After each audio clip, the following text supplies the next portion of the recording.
Welcome back into the Fan Effect podcast. I'm Andy Farnsworth, Adam Thomas, Tysen Webb, and our guest, Jasen Lee from the Voices of Reason podcast that you can also find on KSL News Radio's app and on all iTunes, Google Play Music, and all the other places you can get great podcasts.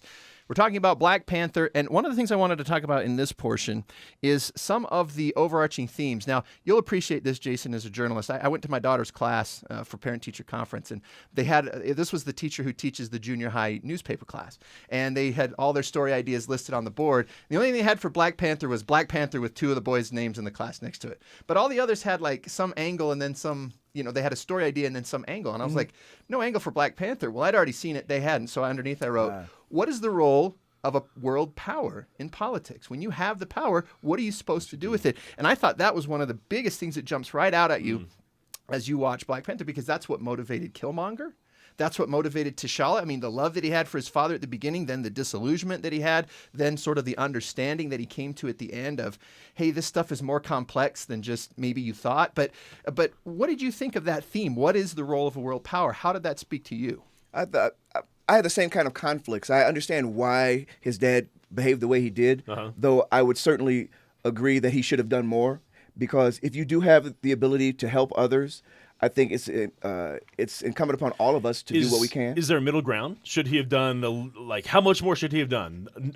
T'Challa wants to go full on out now. He's changed his mind. He wants to take Wakanda out into the world stage and help the world, right? Would you have gone halfway? What do you think he should have done? You know, T'Challa's father. That's a good question, Tyson. I'm going to tell you something. Instead of keeping it all hidden. I couldn't hide it, because I'm going to tell you something. Today in Syria, what's going on, it breaks my heart. Right. If we could do something to stop that, we should. I don't know that we can. I'm just saying if we could send some of our tech over there and have it done in exactly. a week. If we could have that done, if we could stop starvation, if we could make sure that people had water where they needed it, and we had that technology, I would think that it would be, as our humanity, going back again to what you said, we should do it, because when it comes down to it, our skin may look different, but we're all the same, and the only reason we look different at all is because we just happen to settle in different parts of the world. Yep. So yeah, I would think that you would do what you could to help your fellow man. Yeah. Well, but if you look really hard, because I've always tried to be like, okay, what's the obvious thing, and then what's the counter argument? That's just always how my personality's been. So I think, what's the good reason that T'Chaka had for keeping it quiet? And I actually read a really, really interesting piece he thought of the people in his homeland as his family. They're first. Right. You know, can I believe I'm about to say this? America first, Wakanda first. Well, I think I thought it was more than that, though. I think he had a fear that if he brought it into the world stage, that people would come and invade and try to take what he has. That's exactly it. Now, he was protecting his borders more than, and his people, by keeping them hidden, the technology and everything hidden, more so than, because if he says, I can do this, we can help the world, then people are going to come for that technology. Kareem Abdul-Jabbar actually wrote a really interesting article for, I believe it was The Hollywood Reporter, just after this came out. And he actually, I've always found him to be a very well-reasoned and thoughtful person. He is. And well-written as well. And in his, he gave me a whole bunch of angles that I had not considered. One of which was when he talked about that is all the rest of Africa had been so exploited by the rest of the world that at the very least you could say, okay, T'Chaka, you now have the most valuable resource of all in the entire world. If you showing it to everyone else is going to make what happened to the rest of your continent happen to your country, then it makes perfect sense to kind of keep it there. Okay, but I would say I would use Saudi Arabia and other oil-rich countries as my example, right? Nobody's taking them over, and they have a resource that the world uses, and nobody's exploiting them. So it can be done. You just have to have the wherewithal and the vision to make it happen in the way that you want to happen, rather than somebody coming and take it from you. And if you are more technologically advanced than everyone else, you could do a fair amount to prevent that from happening. Yeah. And they established that vibranium really isn't that rare in Wakanda. I mean, it's literally so everywhere. Yeah, it got everywhere. So fun plot point. It may end up being one of you're the going to build a mine Infinity for Stones. years. Yeah, I mean, it may. I kind of got a feeling of that watching the movie. It's like, okay, with the powerful, there's going to be a tie-in in the next movie. Well, do you think it's actually going to be the stone, or do you think that just the Soul Stone is going to be in Wakanda? Maybe it hits to ride on that meteor or whatever hit that had so much vibranium in it. No, I don't know. So Every time I think I know what they're going to do, vibranium they get me as wrong. well as maybe the Soul Stone, because they have a great connection with the afterlife and with their Well, we know from the Infinity War trailer that the Thanos is going to invade Wakanda. Thanos is going to invade Wakanda. So he's got to be after something. There is what he's looking for. That can't go well for him. I mean, I'm imagining, right? I don't know. He's supposed to be pretty powerful. He's supposed to be the big bad we've been waiting for through 18 Marvel movies, to really prove the big bad. Another thing about this, so we've talked about the role of power. The other thing that I liked, and this is something that Wonder Woman I thought did well, rather than making a big deal about some of the uniqueness, so an African American superhero, all the different things, the women in the powerful roles. Actually, he was African. The Dora Milaje. Oh, that's true. He was African. Killmonger was African American. There we go. That's a good point. But I like that they introduced like the Dora Milaje as they're just there. They're just awesome. They kick butt and they're good. Like I like it when a movie just says, "Look, this is just how it is," and they don't sit and say, "Look, what we're doing." I like that. That's the same thing they did with Wonder Woman. Yeah. They didn't make a big deal that she was a woman. She was a woman who was good, and everyone relates to that. This movie just hit $100 million on its second weekend. Only the third movie, Adam? We were running that story this morning. The third movie ever to have $100 million on its second weekend of release.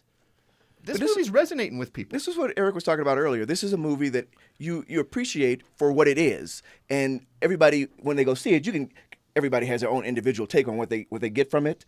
But generally speaking, it is a movie made for everybody that you can reach out and get something extra from. But in general, it is just a film that we can all appreciate. And that's kind of what you're saying. It's Wonder Woman was that way. Hopefully this one will remain that way. But what I'm really hoping is that the maker of these Marvel and DC universes, they recognize that this is what really resonates with most people, rather than trying to tell us what resonates exactly. with us. Don't try to. We know. We're sophisticated enough to understand. Heck, it's a comic book, folks. We all get it. And, as far as the cast goes, we were so impressed by the performances and so many of the names in there. I thought Letitia Wright, the actress who played his sister, she was so good. She was a scene stealer the whole time. What a breakout role for her. And I did finally get the joke a couple days later, about halfway through the movie when she's dealing with Martin Freeman's character. She says, "I have to fix another broken white boy." And I thought, okay, I don't get the reference. Oh, at the very end, when we realized she was helping Bucky. Oh, and then he texted me, and it took me a second, like... Yeah. Oh yeah. My favorite new word, colonizer. Colonizer. Yes, she calls it that. That is my favorite. And in fact, when I go back and I just in my head all the people that were in it, all the things, I'm not going to say Chadwick Boseman was bad or anything. He was just fine. But I mean, so many other people had doing such great work. Yeah, just really good performances. I think he kind of, if anything, he just allowed them to shine a little bit. He was riding kind of their coattails, you think? I don't want to say that because, I mean, he's an established actor. He's played a lot of big roles in really the past 5 or 6 years. But maybe it's just the character itself. I mean, the Black Panthers are very mature. This isn't Batman having a teenage kind of a crisis here. I'm going to go try to punch somebody for a while. He's a mature guy, so he's not going to, he's not going to be very animated. He's not going to be, over the top dramatic and things like that, like other superheroes. Plus, he's a king of a country as opposed to just a playboy CEO. Yes, he actually carries himself regally. Yes. So I think that kind of puts him in a position to allow other characters to step up and really kind of steal scenes. And on Chadwick Boseman, I just can't. I'm just trying to think, what's the next big role? I mean, I remember him basically breaking into like big time stardom with Jackie Robinson in 42. He had a role. I think he got a Golden Globe nod for playing James Brown in a movie recently. It was after. Yep. And then Thurgood Marshall, another past year or two, another biopic, and now Black Panther. I mean, those are 4 huge roles in the past 5 or 6 years. I'm just wondering what else is on tap for this guy. Well, once you get this role, does it become like your watermark? I mean, from now on, I mean, if we all remember Christopher Reeve as Superman. Yep, I mean, even though he did other stuff. I mean, well, it's Chris Evans' fear as well, right? Yeah. That's why he must be done with Captain America. How can you? But so to me, and maybe I'm just missing this, because Sean Connery Downey had this whole thing too. You don't have to let it over. You are the character. The character isn't you. Right. But you get you get yeah, but we can't help but see it that way, especially in the big ones. See, especially I don't in the know big if that's true though, because I feel like I've seen Robert Downey do other things. I've seen. But let's face it, Robert Robert Downey and Harrison Ford and his character are Harrison pretty much Ford one did of the plenty same. Of things. Oh yeah, yeah, he did. I see what he you're is right. Stark. Yeah. So I mean, I'm real only life, saying that like- to say that hopefully Chadwick Boseman doesn't get typecast. No. However, I do because we've seen that he has other elements to his acting ability. Oh, So yeah. that shouldn't have to happen. But again, Hollywood's kind of fickle, so you never really know. But and I'm thinking about it just now. There is kind of a common thread in a lot of these characters. You were describing the king and being regal and reserved. I mean, Jackie Robinson, you can definitely describe him like Thurgood Marshall. You can describe James Brown. You can't, but But he was the Godfather's soul. So, yeah, right. But I mean, he's already shown a lot of variety in his roles and some starring roles, and he's shown he can carry a picture. I mean, he can carry a historical, he can carry a fantasy. So I'm excited about the future for Chadwick Boseman as well. Well, and Lupita, what's her last name? Nyong'o. Okay, so and somehow this is the first time we thought she's another That's Oscar true. winner. She's an Oscar winner. Right. This is the first time we talked and about it. come to find out, so I was watching TV later on, and she was on the Daily Show. She is going to play Trevor Noah's mother in a biopic about him. Really? Yes, and if Interesting. you haven't had a chance, he has a book, and it's an audiobook because that's how I listen to things now, is doing audiobooks more than reading them. It's called Born a Crime. Right. And it's funny, it's poignant, it's a really good read, listen to, and I think I'm trying to imagine how she's going to play this mother, because his mother if she was a dynamic person. So it'll be interesting to see how she manifests his character on screen. in a lot of movie trailers for the biopic that's supposed to sweep the awards, they'll release trailers, and every actor or actress that's introduced, Academy Award winner, Academy Award. Award If they had nominee. done that for Black Panther, the trailer would have been about 5 minutes long. Absolutely. Yeah, right. They had to skip all that. It'd have been as long as the credits at the end of the movie before we got to find out Bucky was going to be there. Before we found out Bucky Look is at my guy. okay. See, Yeah, Jason, and on you already that fit note- right into the podcast. One of the reasons that I wanted to have you on, you said something to me when you first saw it, and that I was hoping you'd mention here, but you came back, you said, I just wanted this movie not to suck. Right. Well, again, I know, but I liked that thought, and I wanted you to talk about that. and again, I wanted to, as we've been talking about this all along, it has a lot of black characters, but it's not a black movie, right? And so when I wanted people to want to go see it over and over again. A lot of times, because movies, when they're made for specific audiences, those audiences are just the people who can kind of see it. Right. Everybody else, it doesn't even exist. It wasn't for me.